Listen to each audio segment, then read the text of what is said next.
Good morning, fellas. Bill, good to have you back from North Thank you. Dakota. Yeah, and everybody, good morning to everybody. Bill, just briefly, because you've not been here, we have transitioned out of chapter 9, kind of an inside joke, but we are now transitioning into chapter 11. We're looking at the first 5 verses, and you can see on the screen that I took liberty last week. There's so much in this that I like to talk about at this very juncture because of the nature of chapter 11. I split the first section into 2 parts, A and B. So we're in the second section or second part today. And basically the transition is, again, trying to discern the gospel writer, John. Chapter 11 marks a transitional statement. And I'm looking at it as kind of a bridge, ending the public ministry of Jesus and introducing the Passion Week, which will be coming up in chapter 12. So anyway, that's why we're looking at it. And I think it's important to know that because of the subject matter that we'll be looking at this morning, the death of Lazarus. Focused within the mind of John is this story, and I think this story is placed in the text for a purpose, and that's what we're looking at. So last time, and in sync with what I've just said, and in sync with the subject matter of chapter 11, we introduced the topic of death. Death is a really big topic. I think it's central.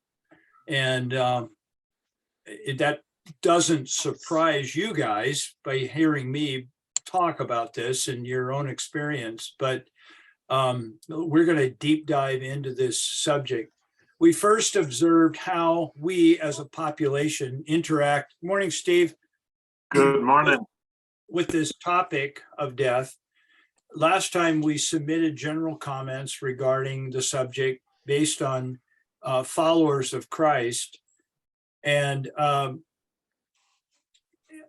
I have found basically, fellows, let me just stop here, is that in my own experience, when the subject of death comes up, there is a large amount of denial of the reality and the implications of this within people I talk to who are in the church. Let alone outside the church. I'm talking to people who are in the church. We've talked about this subject through our camps every year for over a decade. And there tends to be a cowboyism in regard to the subject of death. And through that cowboyism, I interpret it as a type of denial of the reality of this. I think it's part of our, it's part of our DNA. There is a natural tendency to deny, regardless of our faith, and it's really good to talk about it. And it happens to be the central subject of the Passion Week. This is where it's going. When Jesus talks about his hour, this is what he's talking about. So it's good that we deep dive into this as well. We moved into the discussion regarding how Jesus talked about and demonstrated his perceptions regarding death. And then finally, from that point, once we kind of think about how we think about it, and once we discuss how Jesus thinks about the subject, then we can set up a comparative in our heads, and we can talk about the likenesses and the differences in how we think and how Jesus thinks about death. So here's the text, and it's a review from last week because it's the same text, but we're going to do a second pass. A certain man was sick in chapter 11, and his name is Lazarus. He lives in a city of Bethany, and we looked at that last week, the village of Mary and her sister Martha. And then John is careful about differentiating who this exact in his wording, describing to the first century readers who this Mary is. It was the one who anointed the Lord with ointment and wiped his feet with her hair, who we see that story elsewhere. She had a brother whose name is Lazarus, and he was sick. So the sisters sent word to Jesus and saying, Lord, behold, he whom you love is sick, making the connection. But when Jesus heard this, he said, quote, the sickness is not meant for death, but is for the glory of God, so that the Son of God may be glorified by it. That's where we're going to focus today. And then John puts in the comment, now Jesus loved Martha and her sister and Lazarus, just to punctuate the relationship. So within this 5 verses, there's a huge amount of mystery in itself. Why would anybody in their right mind who had the power to help somebody, why would they delay? Well, that's kind of what we're going to look at today. At the beginning of chapter 11, John provides the following context for us to consider. Sickness is the major theme, as we've seen. The word is mentioned 4 times in 5 verses, this sickness that Lazarus contracted. Within our minds, then and now, sickness is connected to death. There is a connection. It could be conscious or unconscious, but we fix people, or the medical or our bodies restore or fix so that death is taken out of the picture. Jesus verbalizes this connection in verse 4. Therefore, if there is sickness, our natural human response is to fix it as soon as possible. We don't want to be sick, and we don't want other people to be sick either. That is how we think. And so when sickness comes about, let's get it fixed. However, when Jesus learns of the sickness, he chooses to delay. That's the interesting point. And of course, we ask, why? This question is further amplified in our minds because we read that Jesus loves Lazarus and his sisters. So from a very simplistic perspective, if a person has the power to fix, why would they delay? Why would they delay that application so that person could be restored? That's, I think, what John is purposing through his writing, and that's the question the first century audience had, and the question we have. Why would anybody delay? So that's what we're going to look at. And here's the delay stated. Jesus states there are 3 reasons for this delay in responding to the pressing need in 11:4. Lazarus is sick. Number 1 of the 3, Lazarus is sick. His sickness is not meant for death. So he makes the statement there. He derives the connection and he makes the statement. Number 2, the sickness is meant for the glory of God. So what it is not and what it is, glory of God. We'll look at this. And then so that purpose, glory of God, purpose, so that the Son of God may be glorified. So there's some religious terms, and we're gonna look at that.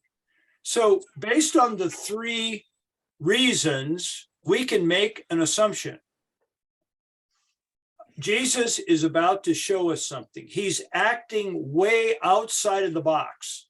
The box states, from our perspective, gee, if you've got resources, go apply those. But he delays that, and I'm smiling too, Bob. Thanks, Bill. We needed that. I'm sorry, I didn't think about it. Excuse me. It's a good thing that the sound is coming through my computer and not on my hearing aids. I'm muting now. Could have blown my head out there. So,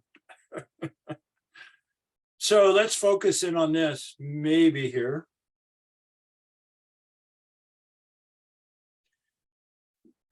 Bill, that locked my screen up.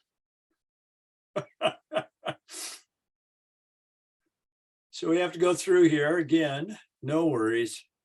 We can therefore assume that Jesus is going, because he's acting so counter to how we would act. We got to assume something. He's going to teach something. This sickness is not meant for death, so that we're going to examine this first statement. First, Jesus states that Lazarus' illness has an entirely different purpose from how they naturally perceive the news at the moment. As stated, human nature wants to fix what is perceived as broken. Jesus states that there is another way to view this. Now, I'm not saying that sickness is okay. Sickness is like an enemy in my mind, but it's just stating a beginning point of where the crowd is and where our heads are as well. So I've got a little graphic down below how the people perceive what's happening. Here it is. I think of it in terms of something being whole. And I'm using a diagram of an egg. An egg represents life and its wholeness. It is the idea of wholeness. And that's how we naturally view life, that it's how it ought to be. And here's the little, here, how it ought to be. It ought to be whole. It ought to be entire and full of life. However, the arrow goes out, and now there's Lazarus's story, and Lazarus's state is in a different state, and there's a crack that's fixed, and that's a crack in the shell that could really lead to some serious issues, meaning death. And this demands a fix. Well, this is like human thought 101. Of course, we say the people demonstrate compassion. They want him to be restored. And that's what the text is saying. That's what the whole demeanor of this text is about. The people, they feel powerless because this fix is beyond, this is pretty important. It is beyond what any individual can do. They are powerless. The same feeling you and I have experienced, I'm sure. And so they naturally call out, in this case, to the one that can help. And they're saying, fix it, restore it. Restore it to how, bring this needs to be back here. We want to go back. We want to go back to here is what they're saying. Now let's look at how Jesus perceives it. Same text, and we have the diagram. And all we're going to do here is just, this is how human nature views it. But from Jesus's perspective, he looks at it different. He encircles it, looking at as an event. And within that way of seeing, there exists a larger and encompassing context from which meaning can be derived. Now, guys, this is no attempt to try to spiritualize or to try to explain away the horrific feeling of loss and pain through this reality of death. No way. But Jesus, by his very delay, is pointing to something different. And I have to accept, I have to believe that how he perceives it is in the context of something much larger than the crowd and we can perceive at the moment. It is larger, a larger reality. It's like Jesus can see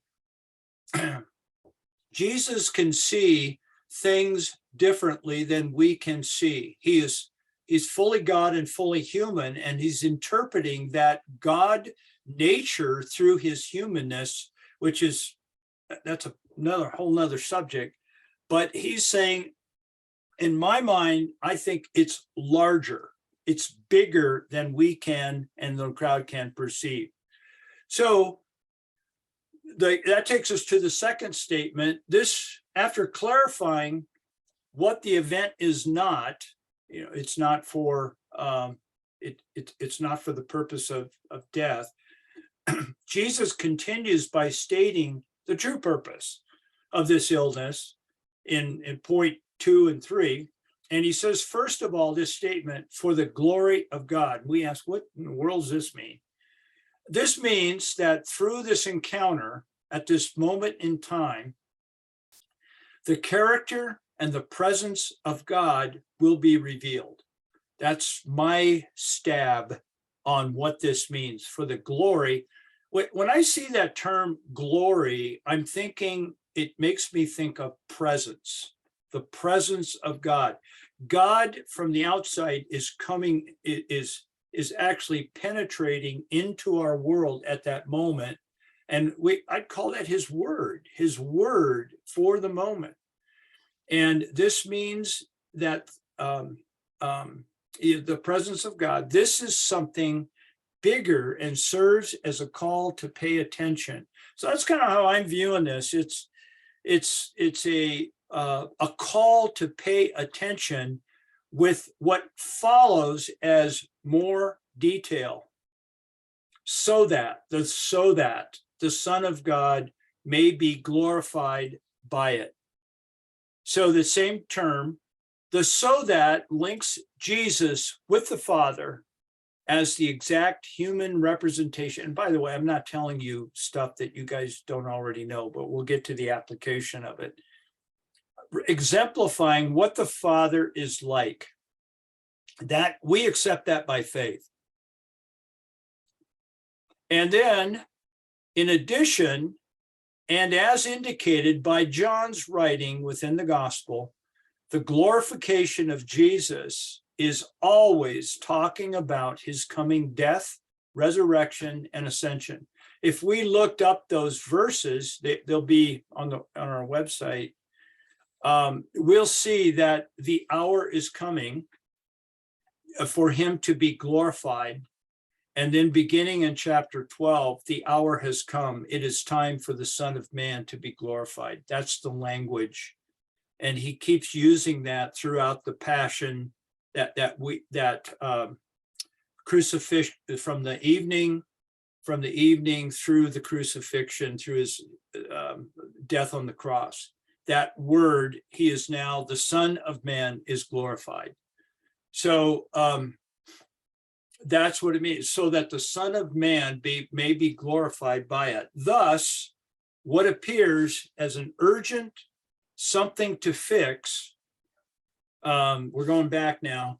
In other words, my little in brackets, make it how it was, Jesus. That is often our prayer as people. Make it how it was, Jesus.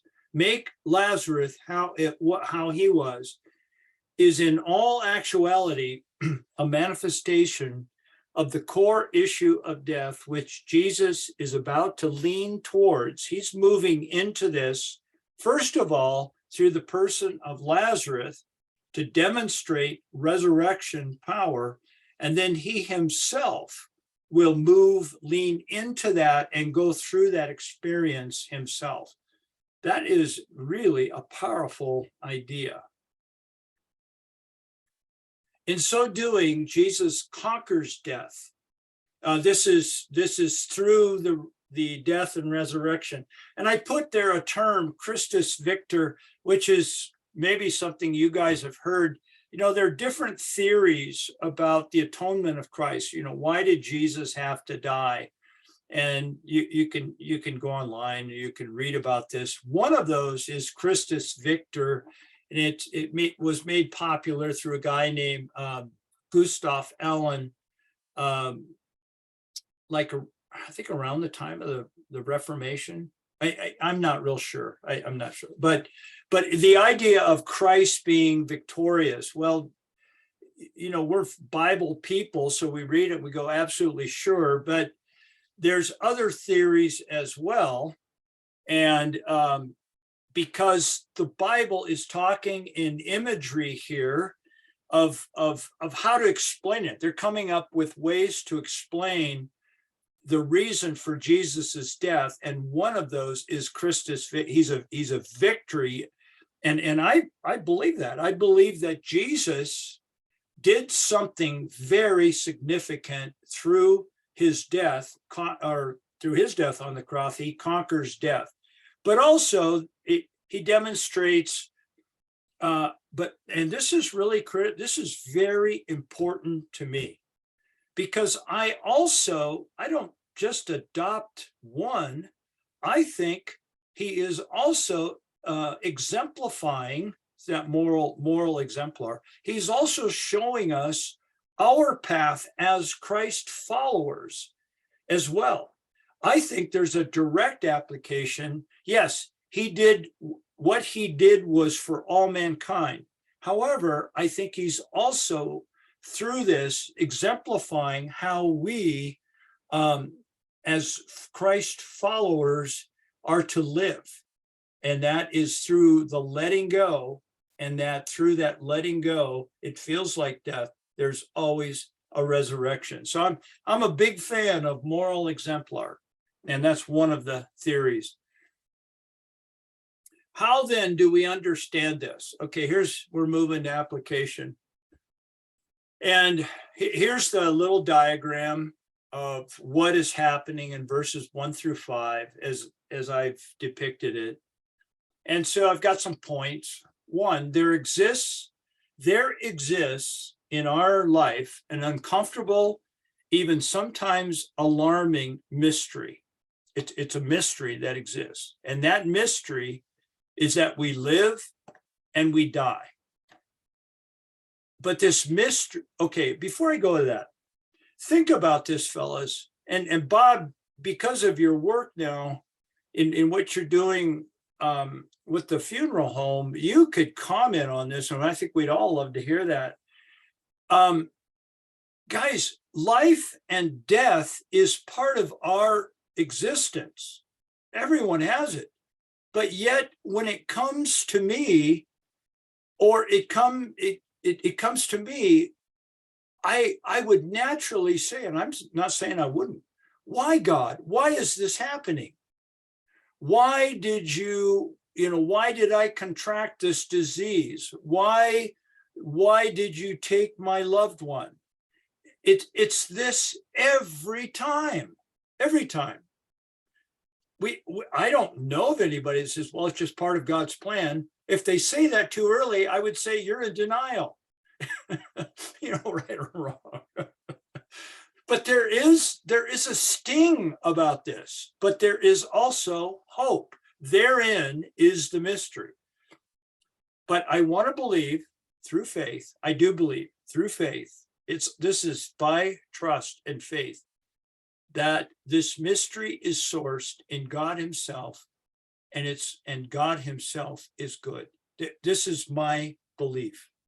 I think he is with us and he is for us. God's very nature. Why this horrific problem? Guys, I don't really know. I'm not really sure. But it is a reality that is, I think God chooses it. There's nothing limiting God Almighty, whether it's allow or choose. I don't know. It is, I used to think I knew, but I'm not so sure. But it is a mystery. I don't think God is out of control. I don't think that. Our natural response to this reality is to experience high degrees of uncertainty, which creates a feeling of being out of control. This is fascinating because our whole let me talk about me. You can, you can judge for yourself. What I have been taught as a believer, as a follower of Jesus, underpinning that whole idea is reach higher degrees of certainty. Certainty is what we want. The entire movement of the 70s was about, what do you call it when you have proof? Evidence that demands a verdict. I'm not criticizing that book. I read that book several times, but that was a really big deal to arrive to a place in our faith of certainty. I am just seeing it different, guys, at this age, and I would love to hear your comments. In reality, when I really look at this as a man 68 years old, there are high degrees of uncertainty. And I see the biblical, like Abraham, he went out into he changed his whole life. And he went out into a world that was unknown. He left everything. That is a lot of uncertainty there. And this idea of uncertainty, what it naturally does is it creates within me a feeling of being out of control, and I don't like it. I just simply don't like that. This state of being is scary. I then find myself with two choices. Okay, it's kind of like I'm at this crossroads or this intersection, this V. I can if I go in one direction, I can attempt to regain the feeling of control through shouting loud, finding my biblical text, proving my point, hitting the table, some application of means so I can get my point, so I can feel in control. Or on the other hand, if I choose that, oh, this is much more difficult. I can choose to include it. It is what it is, and I can't control it. I have to just include it. I don't like it. I'm not embracing it. I don't want to embrace this Lazarus's death as, oh, this is God's will. He will show up. That's a very naive thought in my mind. I have to go through a struggle before I can embrace anything, because of what it is. First step, I include it. I'm not going to reject it. It is what it is. I can't control it. So, oh God, help. If inclusion is chosen only through trust, I find myself able to let go. Now, this is where this is true from my experience, and I'd love to hear your thoughts on it. When I include something that is negative, like Lazarus's death, or we're going to see that next week, his sickness, we're going to see how the disciples balk on this idea. They don't like the idea, just like I don't like the idea. But when I include it through trust, I actually find myself experiencing something that is beyond explanation. And that is a release of control and a giving over, which I would define as it feels like love. In an experiential sense, it feels like love as described as an increased capacity to understand. Even though I don't understand it, it's like my well gets deeper. It feels whole. It feels right. Through this act of letting go. And that's how I would explain it, the best I can. I'd like to hear how you would explain it.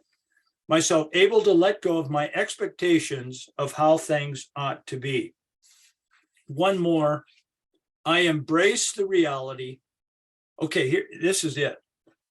Have you ever been around Christians, people, or people in, let's say Christian people, that when some tragedy comes, they want to try it, the human nature is to try to explain it.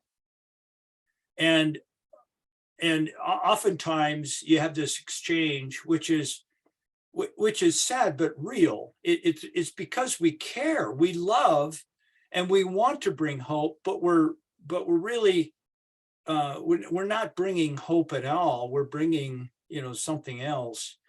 But through this letting go, I embrace the reality that I may never understand it. I don't have to explain it. But I'll submit this to you. I would never try to explain why a couple loses a son. That's just beyond. Maybe at some time in my earlier life I would have used a Bible verse and tried to bring comfort, but it doesn't bring comfort. And Bob, we'll have a lot of time to talk about this. However, I want to state this. I think that through suffering a tragedy such as a death does bring understanding. I don't think I would say that, though. I would never try to explain why. Never. However, I do believe, and I'll submit this to you, I think that through walking that path of sorrow, there is a gained understanding. So I'll leave that one there. So table time, here's our table time. It's based on, of course, what we've been talking about. This internally derived need that I have to fix has influenced me and you in virtually all aspects of life. I'm going to say that's part of us. That's part of us. Lazarus is well. Lazarus is sick. Jesus, sick him. Do your thing. Not quite like that. Please restore him. Of course, that's natural. The challenge is this. Here's the challenge as I see it in our life. Number one, on one side, here's the one side and then the other. If I find myself being controlled by the need to maintain or restore what is around me to how I think it ought to be, I'm going to be one really frustrated person. That just brings frustration for me and everybody else. Okay, that's one hand. However, here's the other one. The reality is, and like you, each one here on this call, guys, we all care. We don't want to just sit back and do nothing. We care. That's part of our being. We want to channel our energies towards the good, what we perceive as God's intent. We want that. Yes. So on one hand, it's trying to control it. On the other hand, it's, I got to be involved somehow. I want to do something. And so here we are. The challenge, here it is learning to function within this tension. That's a mystery. This is a direct application of the good news.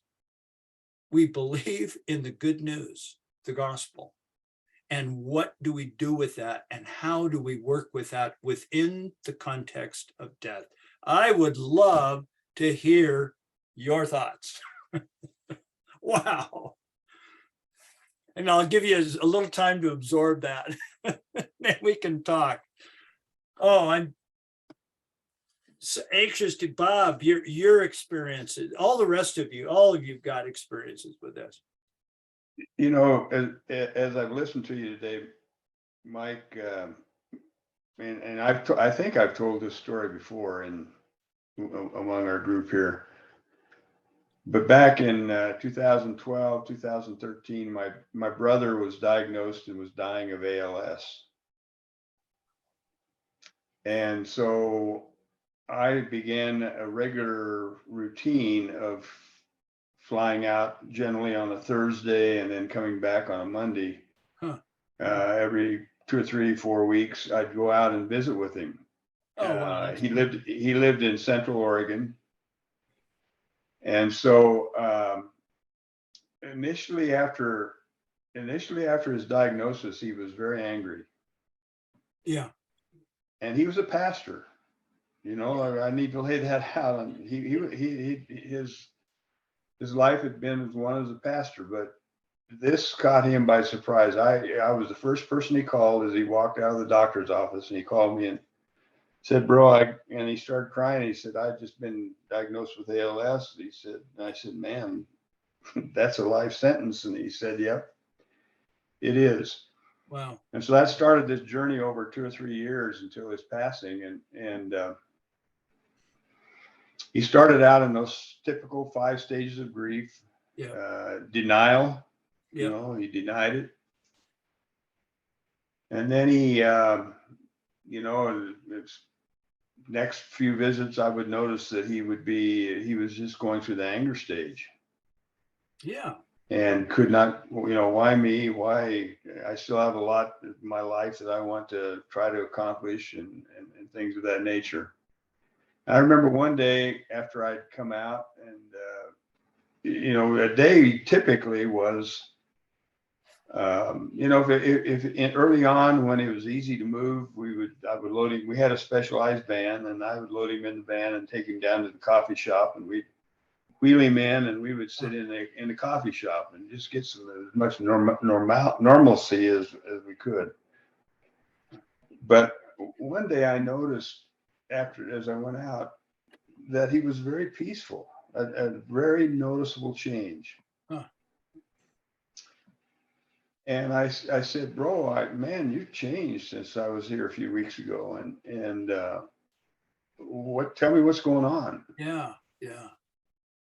And he said, I've come to realize that there's not one thing that I can do to add another day to my life that is intended by God. Yeah. Nor there's nothing that God will do to take a day of life away from me from what he intended in terms of my days. Wow. And I thought, boy, I mean, that's quite a ways to think about that. I can't think of the verse right now, but there's a verse something to the effect that it's appointed man once to die and then the resurrection. It talks about death is a certainty, and there's going to be God has our days numbered. Yeah. Our days are numbered in God's eyes and his plan for us. This is not the ultimate. What we're going through right now is not the ultimate for God, for us. Bob, The ultimate is. No, you finish. I'm going to jump in there, but I'd like you to finish. Yeah. Go ahead. No, go ahead. Well, Bob, that is such a great story. I've heard pieces of your brother's story. There's so much in there. You guys close, you guys being together during that very important time, the stages. Do You you were all think- walking with me through it. Remember, you were with me when we were going through that. Yeah, I just, yeah. Well, yes, we were in that together. You were on the front lines, of course, but here's my question, and I think for all of us, do you feel after this experience with your brother, is that something, is that reality something we have to wait for and actually go through a portion of our own mortality, the bad news, or not? What do you think? Is it just part of the deal that we have to go through, or what? I think from my life, and my life of observation of people who come into the funeral home. Yeah. There's no one set model. Everyone is a different stage in dealing with that reality. I do know what the most real thing that I experienced, and I've looked back over the years that I've been in this second career of doing funeral death care and funeral service, that there is for certain, it's undeniable that there is a difference in people who have reached the point of facing the reality of death. There is a difference in their perception of death. There is such that they are so while they're incredibly sad and grief stricken, the faith really comes through as we walk with families through the death process. You can really see their faith come alive, because it's probably the most harsh reality they face in life is losing a loved one. Right. Yeah. Oh, And I've told many, I think I've told many stories of encounters I've had in the funeral home where that really, the reality of that just jumps out at you. You cannot miss it. That people of faith, people of the Christian faith, process death so differently and so much more healthy than do others. Good, wonderful. Now, my question, good, and I think John White's going to have something to feed in on this too. Maybe the rest of you, but I got another question for you. I believe, this is my starting point. I believe there's a general human denial of the subject of death, thus how we treat it as a culture. That's true. That's true. In general, that's reality. So my second point is I have also seen that denial out. I've seen it outside the church, and I've also seen it demonstrated by people who have faith in Christ. That faith in Christ is wonderful. Yes, of course. But I have also seen it. I've experienced it myself as a younger man, being a follower of Christ, but still living. My state of acceptance is much greater today than it was 30 years ago.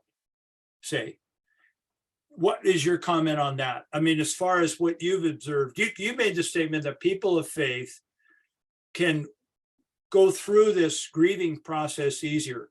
I'm not arguing that at all. But have you seen this denial, and if so, of people who are in the faith? One of the things that I would say to what you said is that the tendency to not walk through the death, it's occurred. Are you going to walk through with it, or are you going to turn your back on it and just run? Yeah. Okay. And the propensity of the people who turn their back on it and just want nothing to do with it, or just turn around and walk away, is way, way, way more present in non-believers. Yeah. Okay. Yeah. Yeah, that's God designed, I believe God designed the grief process. We grieve.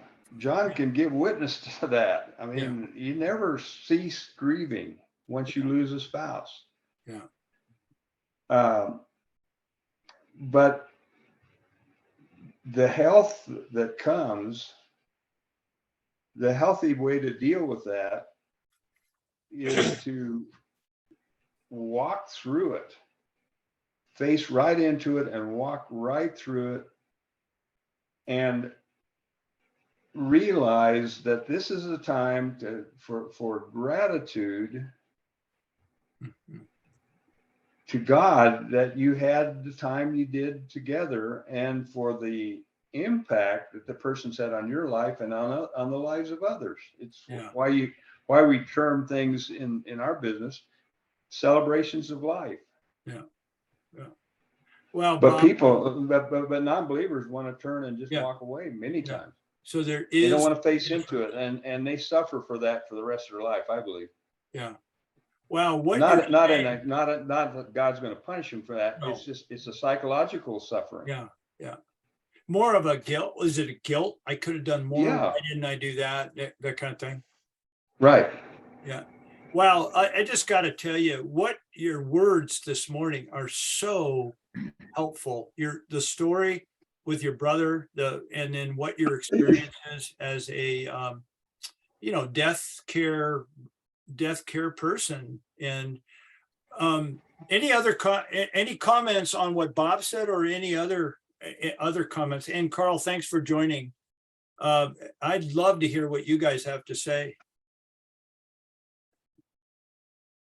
I noticed in my life when I transitioned I was raised Roman Catholic.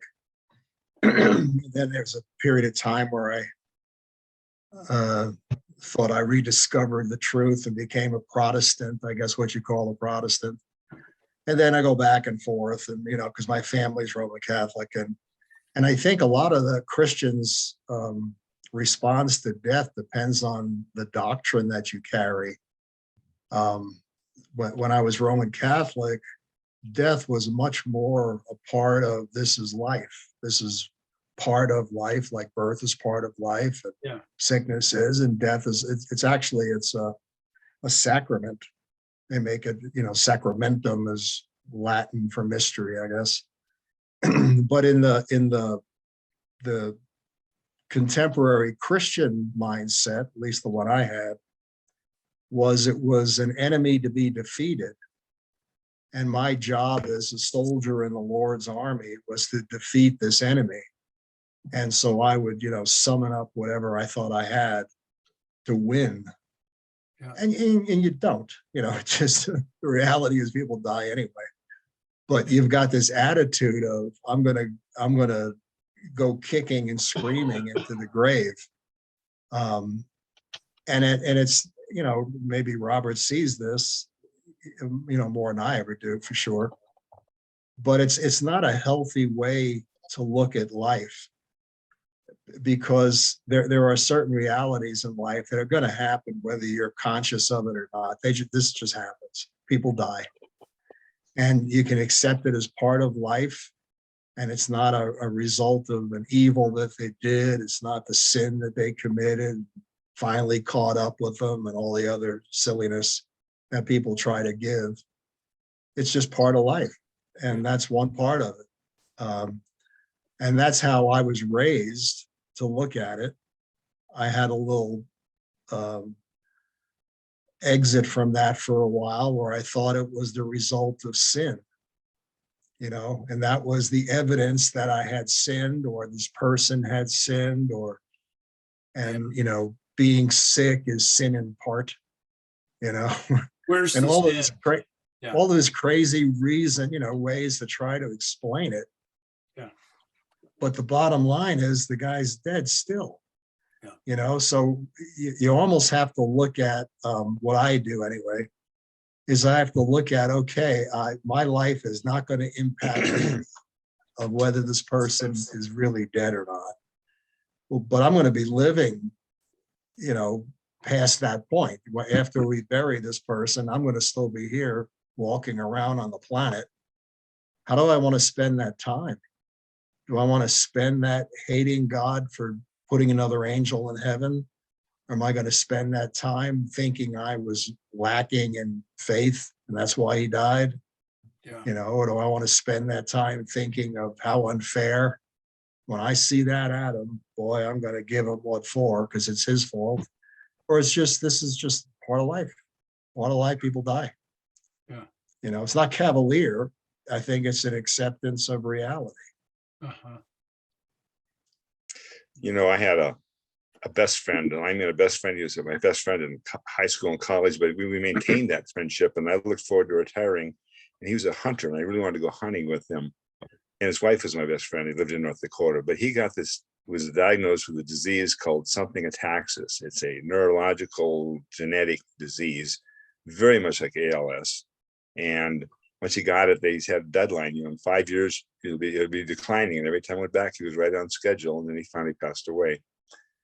And I know, Bob, the Christian faith helps you, but I know a lot of people that have walked away from the Christian faith after the pain of that, of a death, or they got mad at God. They said that, I don't understand, this isn't fair. And so there's anger in there.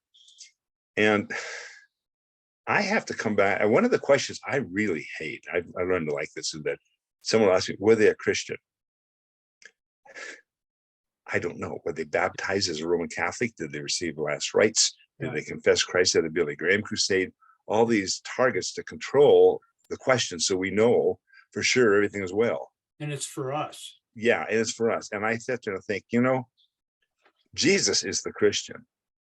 And That's right, yeah. yeah, and That's a good point. yeah, and his love is unbounded, and he's in charge of the outcomes. So I rest in The that. Christ one. And I have to rest in that. Yeah, I mean, there's so much else here. What about prayer? What about all these kind of things hang on these ideas of control that we've been taught.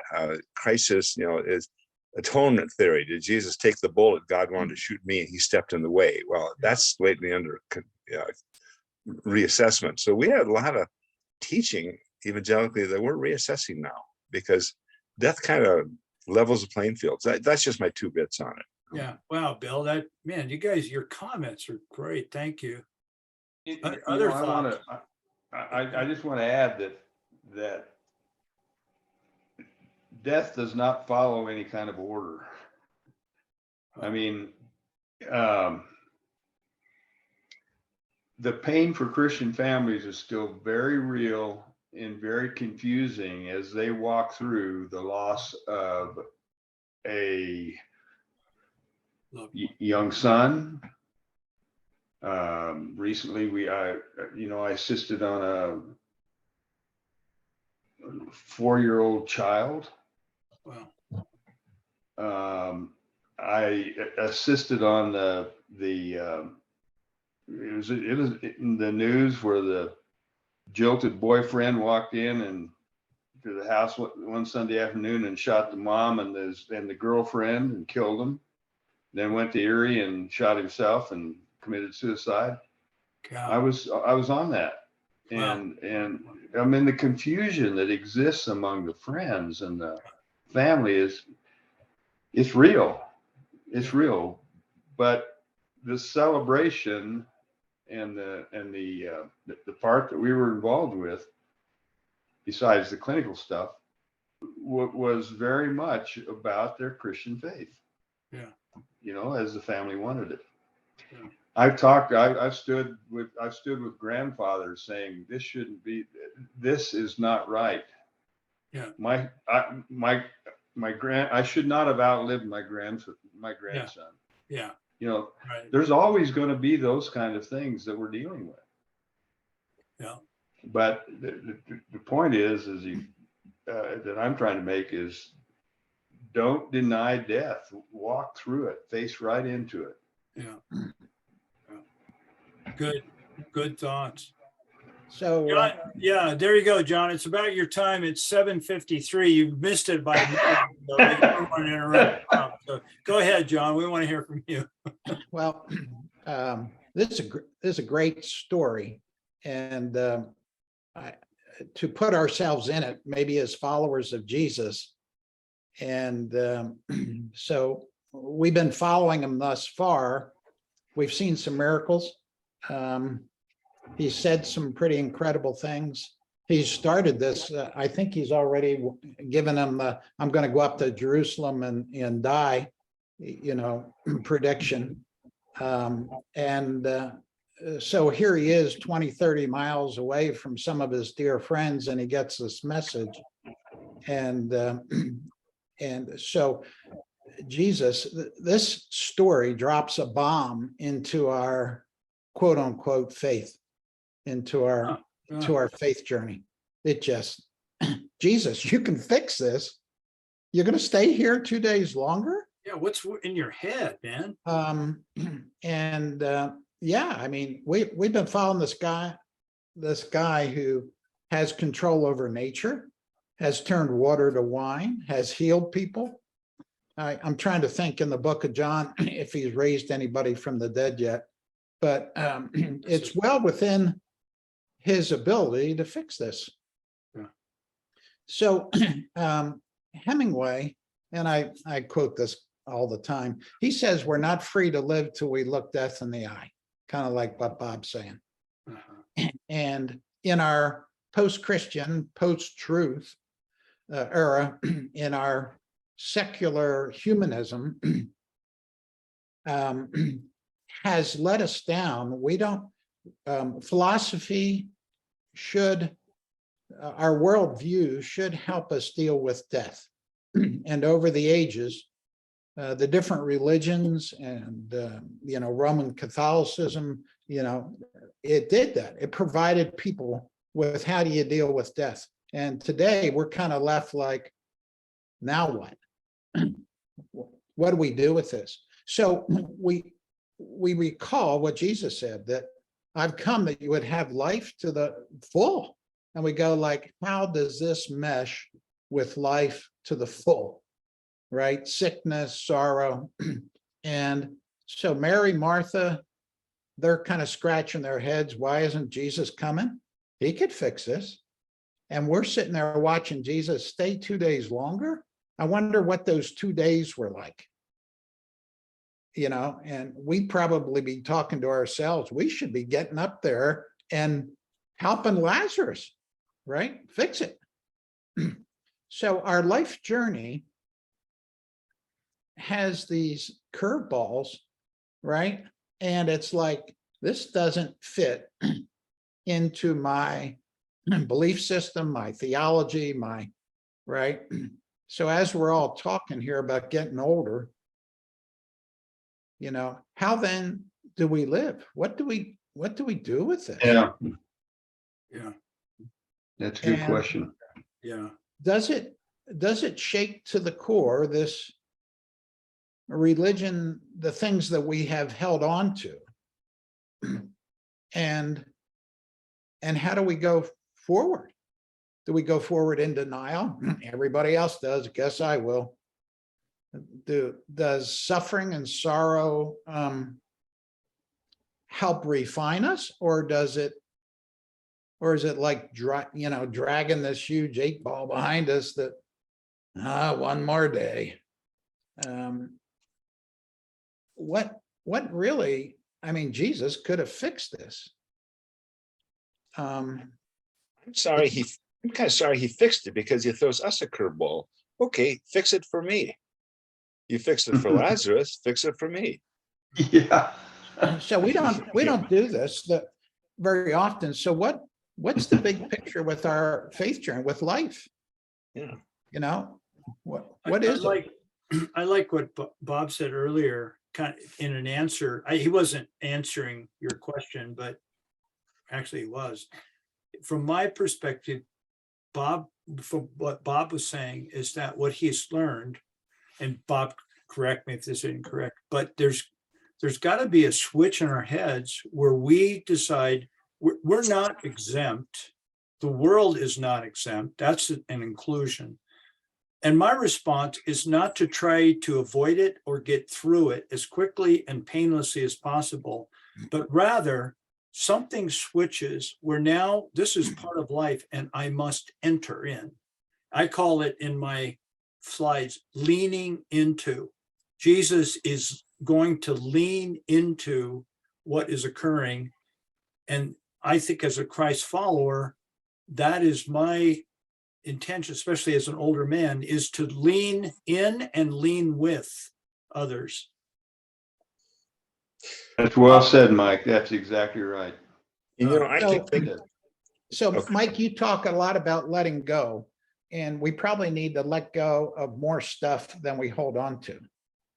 And we talk about certainty. We grew up wanting certainty, and and where is certainty then in the midst of a lot of this stuff? The problem becomes we've been holding on to the wrong thing. Yeah, and a lot of the wrong stuff. Yeah. And how we live, the essence is, we're to hold on to Jesus. Yeah, And let me tell you, there's a lot of mystery in this journey, there is. right? So the certainty, something becomes more certain, but most of what I held on to becomes less certain or, frivolous, right? It's not part of really what Jesus was talking about. John, certainty is like, I'm certain I'm not certain, if that makes sense. And I am certain that Jesus is who he is. And that's all I need right now. I don't have to, my belief system can bounce all over the map, but I do believe Jesus is in charge. And that's enough for me. Isn't that interesting that that's where you are in this part of your journey? Yeah. Because I kind of hear Mike talking about that a lot. That's where I am too. Yeah, very much. Yeah. I'm not going to mess things up. That's the thing. I don't think I'm going to mess things up. I could get a brain aneurysm. I could change my personality because of Alzheimer's. I could do a lot of weird things, and that's not going to jeopardize my future. Now, someone may get mad at me for that, but I'm in Jesus' hands. I'm not in my hands. Mhm. Yeah, good words. I know I'm going to close right now. It's a little after 8. And I just want to make one statement, is that for much of my Christian experience, and I think this is true for at least some of you, it was all about another thing to build. It was about building. It was about fixing. It was about changing. It was about impacting. And I don't deny those things. And I think there is some reality in that whole thing. But at this stage of my life, it's more about leaning into and leaning with other people within this process and other process. It's much more of an identification with, and not so fast. I'll leave that with you guys. Yeah. Can I And- recommend? Can I Yeah, recommend one great. thing? Great. Yeah. What's that, Bill? Can I recommend one thing? Yeah. There's a book out. It's a biography of Eugene Peterson. It's worth reading, especially at the end of his life, how he handled that.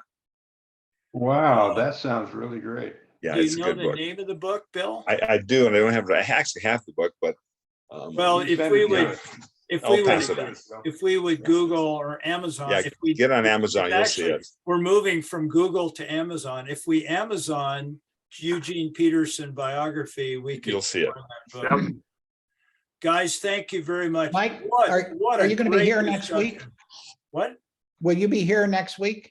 Yeah, I was just going to get to that, John. Thank you. I will be gone next week. I'm looking at my calendar right now, but I will be back the week after on the 5th. On the 5th of October, I will be here. And I didn't look at the rest of it, but it's starting to slow down now. But John, I'm still in camp and stuff like that. So you guys have a good week. And So I have a quick commercial too before we hang up. oh, yes. So here's a great book. It's Between Heaven and Hell. I just finished it. And you know that on November in 1963, Kennedy died, C.S. Lewis died, and Aldous Huxley died. So this is a conversation. It's really kind of a light book, but it's really good. It's a conversation of these three guys are having after they've died. And it's their world views, right? So Really? Lewis That would be sounds kind of interesting. historic Christianity. And Kennedy is, Roman Catholic, but it's really not Roman Catholic Protestant thing. He would be the humanist in the group. And then Aldous Oh, interesting. Huxley, he's the Eastern mysticism, Eastern religion guy. But anyway, it's fascinating. It's not very big. It reads fast. And anyway, this whole idea of death, and it's kind of an Who are the three people again? So it's JF Kennedy, Yep. and then C.S. Lewis, Oh, C.S. Lewis. Okay. right? And so the main piece is about Lewis debating these guys and having this conversation. So Oh, that sounds good. isn't it ironic that they all died really at the same time, same day, same afternoon? And we just got through Princess Diana. You remembered when she died. All Hmm. right. Well, Mother Teresa died the same day. So we Yeah. didn't really hear Right. about that. Right, Yeah. right. And so anyway, it's really kind of remarkable. Thomas Jefferson and John Kennedy. John Adams. John Adams. But, that's- yeah. There was a third died one, too. the same time too, on the 4th of July July, 4th. yet On alone. July the You know- 4th of July, yeah. Yeah, So but anyway. It's Yeah. kind of irony, isn't it? 50 yeah, years. that's 50 the years on the backdrop. 4th of July. Yeah, so why don't you guys email us those book references or whatever? So, Okay. you do that a lot anyway, John, so why don't Okay. you just, do that, and Bill give us the same thing. I'll get it to you. Okay, Thank you, fellas. Great discussion today. Good to be with you. Have a good time next week. I'll see you in 2 weeks. So bye for now. Take care. Thanks, Bye. Mike. Bye.